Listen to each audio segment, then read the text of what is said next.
pagi pemirsa LDS TV, saya Vinda Sela akan menemani Anda selama 30 menit ke depan di acara LDS TV dalam sepekan.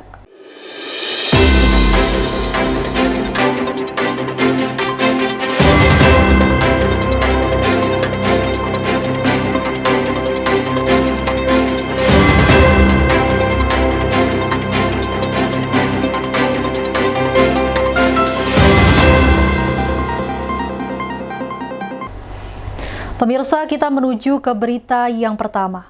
Polsek Pasir Sakti, Polres Lampung Timur gelar Jumat Curhat bersama masyarakat Kecamatan Pasir Sakti bertempat di Balai Desa Rejomulyo, Kecamatan Pasir Sakti, Kabupaten Lampung Timur. Di kesempatan tersebut, beberapa perwakilan warga menyampaikan aspirasinya. Polsek Pasir Sakti, Polres Lampung Timur gelar Jumat Curhat bersama masyarakat Kecamatan Pasir Sakti bertempat di Balai Desa Rejomulyo, Kecamatan Pasir Sakti, Kabupaten Lampung Timur.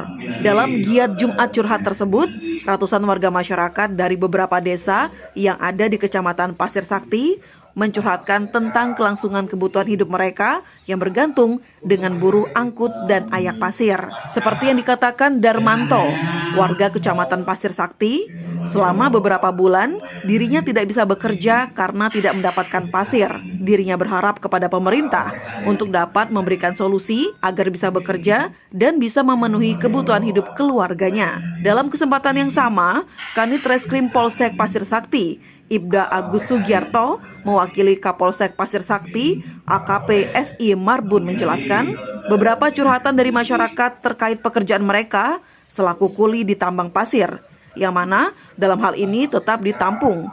Selanjutnya akan disampaikan kepada pimpinan untuk mencarikan solusi yang terbaik agar mereka bisa bekerja kembali. Pak, kawan-kawan dari sopir, dari tukang muat, dari tukang ngaya, banyak Pak, keluhannya ini banyak sekali Pak. Udah ada 1 bulan Pak, masyarakat Pasir Sakti ini nggak kerja Pak, karena adanya bola di Pasir Sakti ini Pak. Siapa aja Mas hari ini yang kita tidak bisa bekerja Mas, terutama dari kalangan bawah Pak, dari kalangan kuli Pak yang terutama. Contohnya dari tukang muat skop itu Pak, terutama kalau untuk pasir curah lokalan itu nggak bisa gerak, nggak bisa kerja kita orang. Kalau untuk mobil kita sendiri kan nggak jalan, untuk setorannya kayak mana itu Mas? Ya untuk sementara ya kalau orang leasing telepon ya harus sabar. Terus terang kita nggak ada apa-apa, untuk makan aja kita lagi kesulitan, apalagi buat setoran mobil. Harapannya sendiri Mas kepada pemerintah apa sih Mas? Harapannya kita minta solusi terbaik dari pamong-pamong desa, dari kecamatan, dari Pemda Kabupaten Pak, tolonglah dilihat ke bawah nasib rakyat kecil ini gimana ke depannya. Kalau kegiatan kita Jumat Curhat hari ini, ada beberapa curhatan dari masyarakat yang tidak ada lain adalah masalah pekerja atau kuli yang bekerja di bagian pasir Pak. Adapun kendala yang mereka sampaikan hari ini dengan adanya beberapa permasalahan di desa khususnya di Rejomulyo, sehingga mereka ada sedikit terhambat Pak untuk melaksanakan kegiatan untuk mencari nafkah dalam hal ini Pak. Mungkin itu yang bisa jadi curhatan dari beberapa masyarakat yang mana mengenai pekerjaan mereka selaku kuli di pertambangan pasir, yang mana dalam hal ini tetap kita tampung dulu Pak untuk curhatannya. Untuk masalah solusi atau penyelesaian untuk jawaban ke mereka akan kita sampaikan dulu ke pimpinan, mungkin akan dijadwalkan kemudian hari untuk bisa mencari solusi yang terbaik untuk mereka bisa bekerja kembali. Dari Lampung Timur, Slamet Riyadi, LDS TV mengabarkan.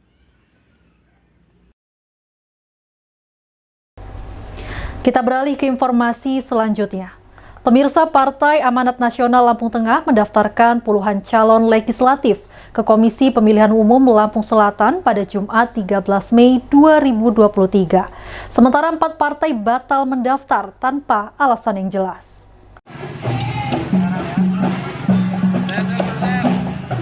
Partai Amanat Nasional mendaftarkan puluhan calon legislatif ke Komisi Pemilihan Umum Lampung Selatan. Sementara 4 partai batal mendaftar tanpa alasan jelas.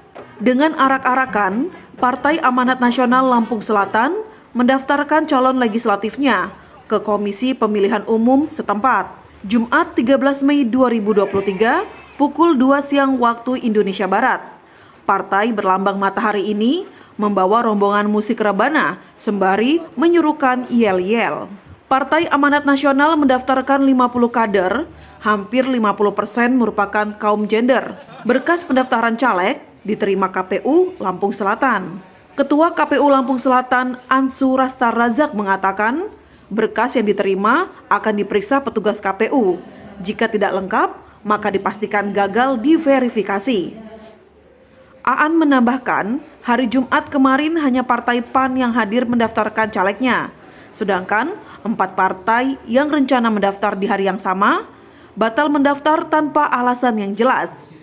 Di antaranya Partai Golkar, Demokrat, PKB, dan Gelora.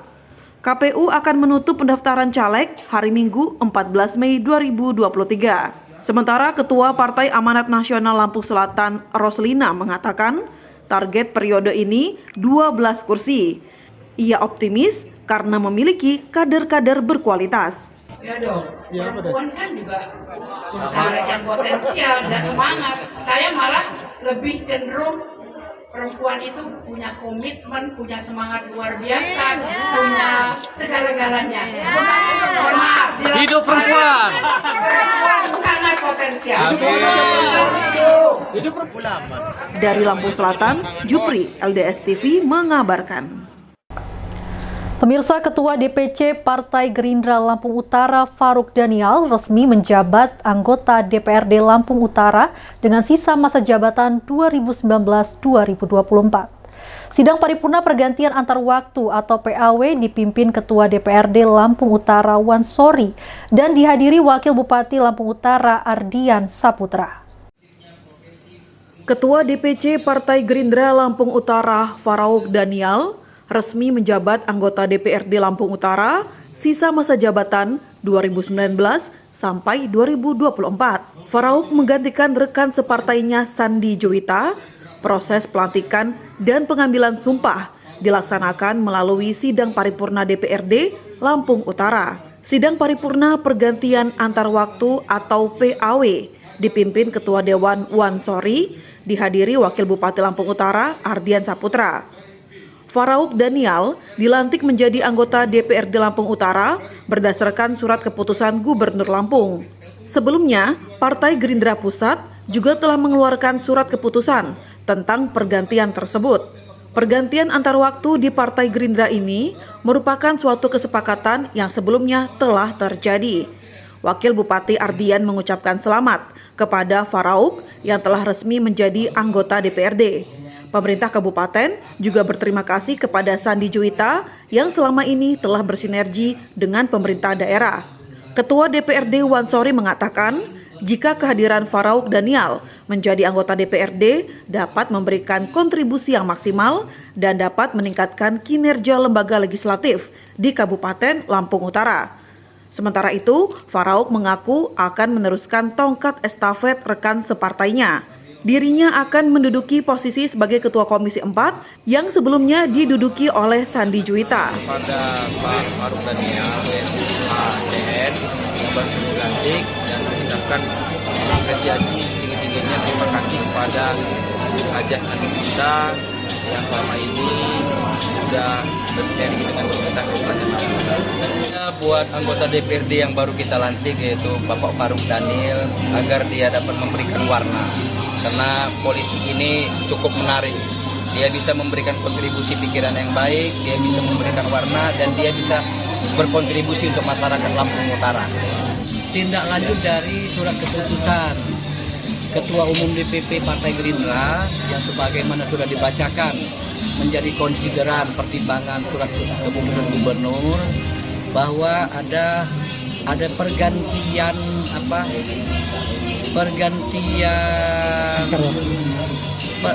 waktu, artinya ada bagi-bagi lah istilahnya Untuk Ibu Sandi Juwita tidak sepenuhnya 5 tahun, tetapi dibagi dengan saya. Dan ini Berarti memang sudah ada kesepakatan antara Pak Faruk dengan kesepakatan, bukan karena ada insiden, ada masalah dan lain-lain, bukan. Karena ini ada kesepakatan pribadi, berbagi gitu. Tapi khusus untuk Bu Sandi Juwita di Dapil 1 ya Pak ya? Di Dapil 1. Pak, kedepannya apa yang akan kita lakukan setelah duduk sebagai anggota Dewan? Saya sesuai dengan tata tertib DPRD Lampung Utara menduduki tempat yang saya gantikan. Jadi Ibu Sandi Juwita ini kapasitas jabatannya sebagai Ketua Komisi 4 yang membidangi kesehatan, pendidikan dan lain-lain, termasuk urusan sosial. Jadi mau tidak mau saya sebagai estafet sesuai dengan ketentuan tata tertib menggantikan posisi beliau sebagai Ketua Komisi 4. Dari Lampung Utara, Afan, LDS TV mengabarkan.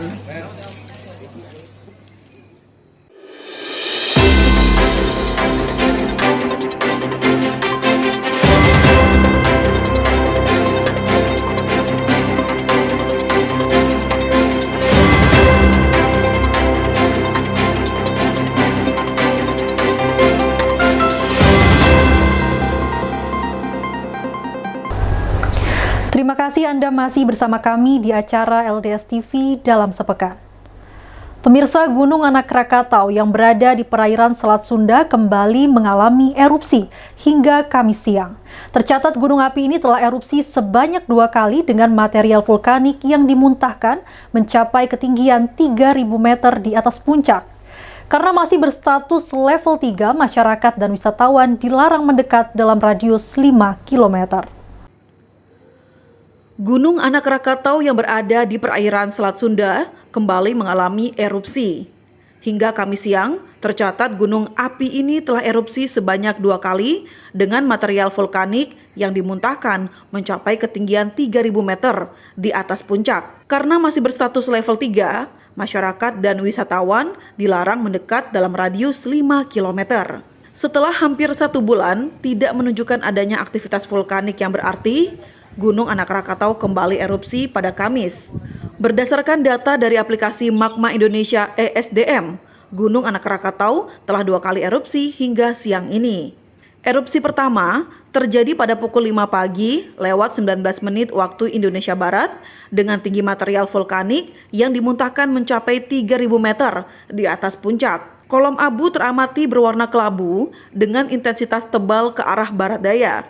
Sementara erupsi kedua, yakni pada pukul 12 siang lebih 41 menit waktu Indonesia Barat dengan ketinggian 1.000 meter di atas puncak. Erupsi ini terekam di seismograf dengan amplitudo maksimum 70 mm dan durasi 143 detik. Meski aktivitas meningkat, Gunung Anak Krakatau masih berstatus siaga atau level 3, di mana masyarakat dan nelayan dilarang mendekat dalam radius 5 km dari kawah. Tanggal 11 Mei ini sekitar pukul 5 lebih 19 menit waktu Indonesia Barat. Ketinggian kolom asapnya mencapai 3.000 meter dari puncak dan sampai saat ini belum ada erupsi lagi. Untuk himbauan masih tetap dari pos untuk masyarakat nelayan untuk supaya tidak mendekati Gunung Anak Krakatau dalam radius 5 km dari Gunung Anak Krakatau. Dengan adanya peningkatan aktivitas ini, petugas pos pantau di Desa Hargo Pancuran, Lampung Selatan bakal terus intens melakukan pengamatan. Masyarakat diminta tetap tenang dan tidak termakan informasi dari sumber yang tidak jelas. Dari Lampung Selatan, Jupri, LDS TV melaporkan. Kita beralih ke Kabupaten Pesisir Barat. Setelah sukses menggelar kejuaraan surfing internasional atau World Surfing League Cruise Pro pada tahun 2022 lalu, pemerintah Kabupaten Pesisir Barat akan kembali menggelar kejuaraan surfing kelas dunia, yakni World Surf League Cruise Pro QS 5000.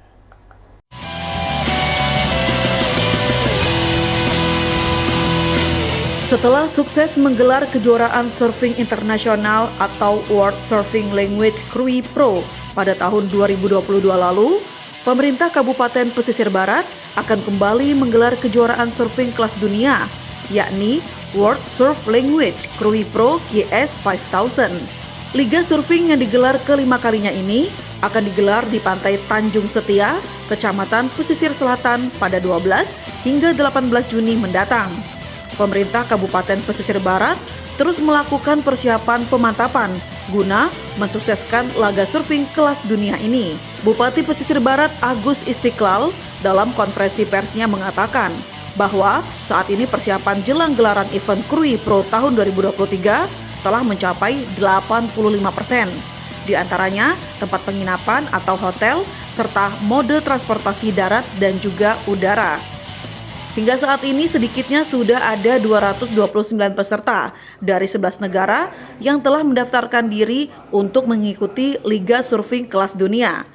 20 diantaranya peserta lokal yang siap bertarung pada kejuaraan WSL Krui Pro QS 5000 tahun 2023. Pada tahun ini terdapat 2 kategori yang diperlombakan dalam event Krui Pro.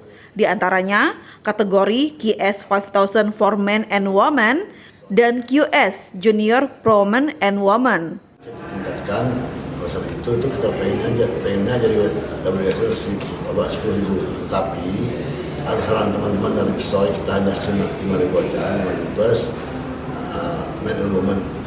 Peserta kira-kira lebih kurang 200 orang serta lalu ya apa yang kita harapkan untuk UMKM kita meningkat. Jadi secara akumulasi kesiapan Pemda Pesisir Barat untuk menggelar WSL tahun ini sudah berapa persen, Bang? Ya untuk hari ini mungkin sudah 85% lebih lah. Pada kejuaraan WSL Krui Pro tahun ini, atlet selancar asal Indonesia Rio Waida dikabarkan akan kembali mengikuti ajang WSL Krui Pro QS 5000. Tahun lalu, atlet selancar Indonesia Rio Waida harus puas meraih posisi ketiga pada gelaran event Krui Pro tahun 2022.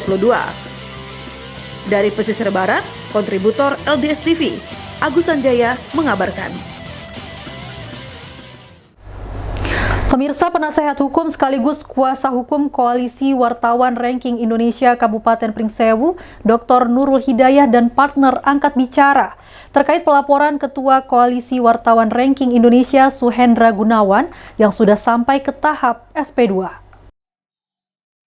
Penasehat hukum sekaligus kuasa hukum Koalisasi Wartawan Ranking Indonesia atau KWRI Kabupaten Pringsewu, Dr. Nurul Hidayah SHMH dan partner angkat bicara terkait pelaporan Ketua Koalisi Wartawan Ranking Indonesia, Suhendra Gunawan.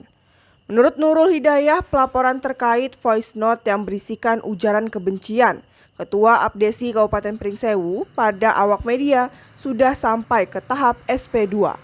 Dalam hal ini, Nurul Hidayah dan partner akan berkonsultasi ke pihak kepolisian Kapolda Lampung terkait pelaporan ini. Karena menurut Nurul, pelaporan ini sudah 4 bulan berjalan dan belum ada tanda-tanda penyelesaian. Sesuai dengan harapan para wartawan se-Kabupaten Pringsewu, khususnya dirinya dan partner akan terus menanyakan kepastian hukum terkait pelaporan tersebut. Nurul mengaku akan mengawal pelaporan tersebut sampai tuntas, sesuai dengan hukum yang berlaku di negara Indonesia. Nurul juga menyinggung terkait isi voice note tersebut, yang menyoroti ada beberapa nama yang disebut oleh terlapor AA yang tidak mengambil langkah hukum atas perkara tersebut. Di akhir dirinya menegaskan akan segera berkoordinasi dengan pihak kepolisian Kapolda Lampung selaku penerima pelimpahan pelaporan dari Polres Pringsewu tertanggal 25 Januari 2023 dengan nomor laporan LP-B-14-1-2023 SPKT Polres Pringsewu. Jadi LP ini sudah berjalan 4 bulanan ya. Memang selama ini saya diam, tetapi saya memantau ya.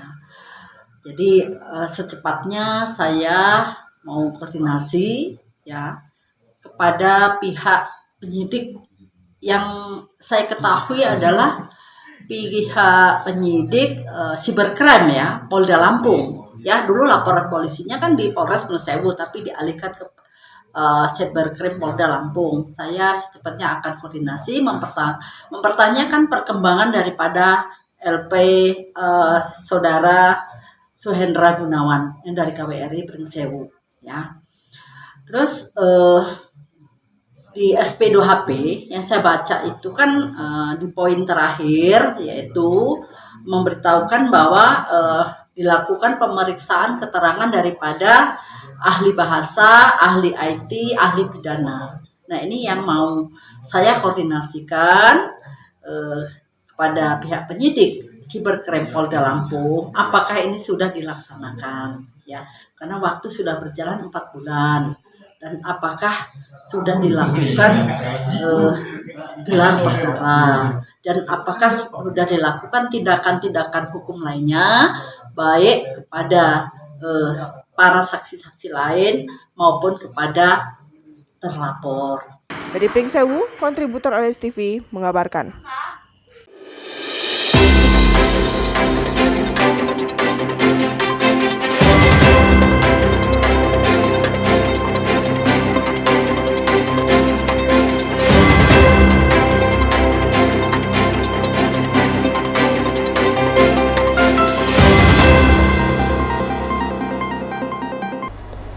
Terima kasih Anda masih bersama kami di acara LDS TV dalam sepekan.